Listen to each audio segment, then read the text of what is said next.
Le calcul de l'indemnité de licenciement est encadré par le Code du travail et les accords collectifs, offrant aux salariés un droit à une indemnité légale après 8 mois d'ancienneté ininterrompue, sauf en cas de faute grave ou lourde.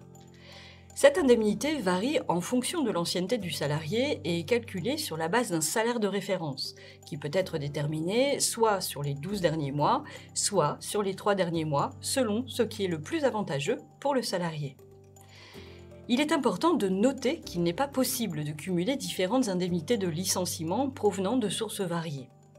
L'indemnité légale ne peut être augmentée que par une indemnité conventionnelle qui doit être plus favorable que celle prévue par la loi.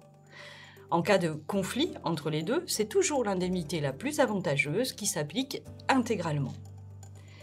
Le salaire de référence inclut non seulement le salaire de base, mais aussi les primes, les commissions, les avantages en nature et autres éléments assimilés à du salaire.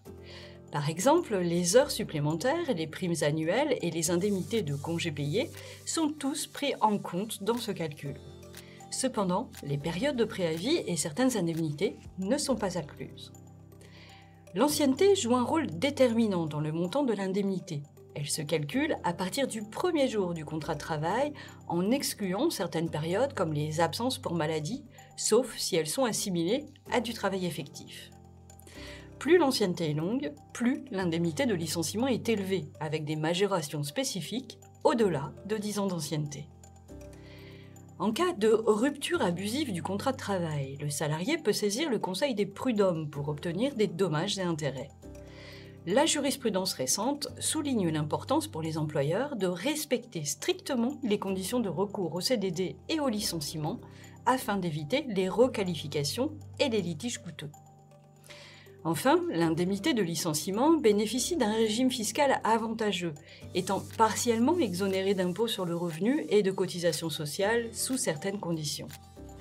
Cependant, ces exonérations sont limitées et dépendent du montant total de l'indemnité et de la situation personnelle du salarié.